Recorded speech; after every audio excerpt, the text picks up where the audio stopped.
Okay, first update, September 24th, 2015, 2 days after the original post.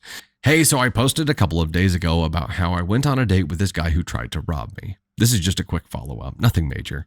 Last night I showed him the post and some of the comments from you guys. He was a little apprehensive about this place and the fact that I had shared this with the entire world, but the comments really made him so happy. He wanted me to thank you all, and I tried to get him to make a post of his own, but he thinks it's too weird. Plus, he considers himself a bad speller. I just wanted to update everyone with this little unimportant tidbit. My dad's birthday is in a few weeks. I always have to prepare myself for it year-round, really, but this year is different because I know I have people to support me, especially a really close new friend who came, well, I'd like to say out of nowhere, but he really just came out of my kitchen holding a crowbar. One more thing, when I showed him the post, he looked up at me and went, "Wait, it was a date?"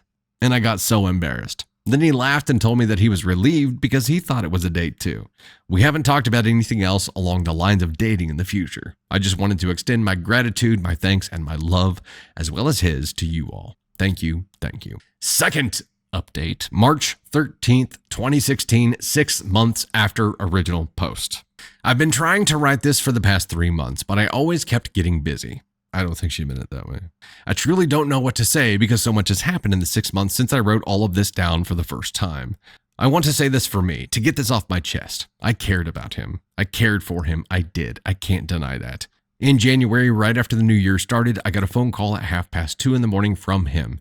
He was in jail. He and 2 of his friends were arrested for public intoxication and possession of drug paraphernalia. He wanted me to bail him out. I'm a teacher living on a teacher's salary. I said no, I couldn't. This is when things fell apart. Before then, he and I had been incredibly close. We spent Christmas together. I didn't have enough money for a plane ticket home, so I stayed in the city. He came over, we cooked, watched movies. Before Christmas, we spent Thanksgiving together. I helped him study. I helped him get his finances in order. He had no idea how to do taxes and how to do all of the adult stuff, as he said. But I noticed I started doing things I don't normally do. He would come over in the middle of the night, visibly panicked, and ask if he could stay with me. I let him, no questions asked. I stopped asking questions because I wanted to believe that he was good and everything was fine. He started asking me that if others asked about him, if I would lie and say that I didn't know him. This scared me, but I assumed that it was about work stuff. I wanted it to be about his work stuff. He was released from jail about a week later. He didn't talk to me. I called his apartment, nothing. I came home from work one day and a woman was waiting outside my door. She appeared disheveled. She was wearing a tank top and flip-flops in mid-January in the Northeast. It was cold. When I tried to key into my apartment, she started verbally attacking me. She told me to stay away from him, like she owned him. She told me that she knew what I did to him and that I would get what's coming. She left. I was scared out of my mind.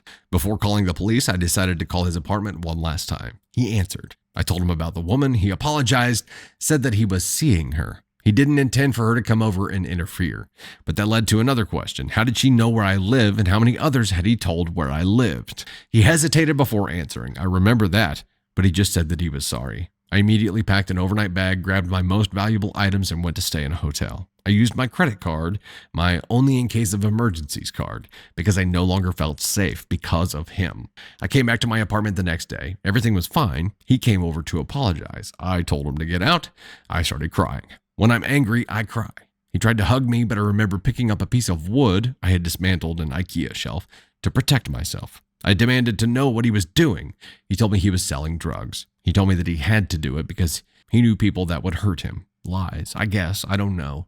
I told him to get out, never wanted to see him again, etc., etc. He got angry, threatened to come back with his friends. I was wrecked with guilt for trusting him. He apologized again, said he was sorry. I was questioning everything about him. I pushed him out, locked the door. The teaching program that I'm part of rotates teachers in and out of schools across the country. Last year, I put in a request to move across the country to be closer to home. 2 weeks after this encounter with him, I found out that my request was accepted and I was set to leave in March. My apartment was broken into and vandalized in early February. At night, he would come and knock on my door. I would call the police, but he would always leave before they got there. His guys started harassing me. Nothing was ever stolen, just broken. They broke a glass bottle my dad made for me when I was 6. He knew how much that meant to me. It was shattered. The week before I left, I saw him outside my building. I called the police. He was walking over to me. I remember having this fiery rage in me. I was this impassioned, red, angry heat that washed over me, and I took my keys, which are on a lanyard, and I just started hitting him. I ended up cracking his eye socket. When the police questioned him, they realized that he was the one that was harassing me. He was wanted for a myriad of other charges. After he fell down, after I cracked his eye socket with my keys, again, I started kicking him. I wanted him to die. I really did. Then I thought about what my dad would think. By then I realized I'm not my dad. I will never be him. I'm different. This is different. People are different. Not all of them are good, but some of them are. I am good. I am a good person. Right now I'm sitting in my new apartment in this brand new city. It's warm. Rent is cheaper. I live in a neighborhood of old people. They're nice. They love that I teach kids. It makes them feel safe, I guess. Some days I leave my front door open and let in a breeze. I am never afraid. The beach is literally a 7-minute walk. I've timed it from my back door. I am happy. So I'm putting this to rest. It's done. It's over. I'm tired. I'm posting this and not checking back anymore. I just wanted to tell someone because no one in my personal life knew this was happening. I still can't believe it happened, but it did. And it's done. Relevant comments. Holy crap. What an insane story. Don't stop being kind and trusting. The world is full of wonderful people and you're one of them. I'm so happy that you're in a better place and things are going well. Great story. Thanks for sharing. Oof. Yeah, amen to great story. Thanks for sharing. It's like you have to get burned either badly enough or enough times to start defaulting to people are garbage instead of people are good, right? I think you have to get burned enough times to just start immediately seeing the worst in people instead of the best. Or you have to just drive in traffic often enough to know that people are shit. Pain creates change. Yes. Happy she's in a better place as well. But man, like you have to get burned for trusting people. And there was a lot of risk associated with the trust that she was placing in this person. And she knew that and she accepted that because she wanted so much more for him.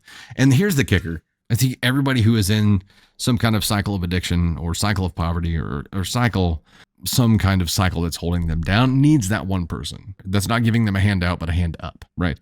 And I think this was a hand up for him. This was someone who was pulling him out of that cycle and out of that incredible gravity that comes along with addiction and crime and that kind of lifestyle, and somebody who pulled him out of that. And it just wasn't enough because the gravity of addiction, more so than anything, is incredible. And I don't know that OP could have done anything differently. Maybe asked more questions, maybe held him accountable whenever he showed up in the middle of the night and acted scared and asked if he could stay there, right? Like that would have been the time where if she wanted to really pull him out of that world, some accountability would have to come into play at some point. Instead, it was blind trust. And maybe that's the kicker. Maybe it's that blind trust, even when there are indicators that should sway the opposite direction.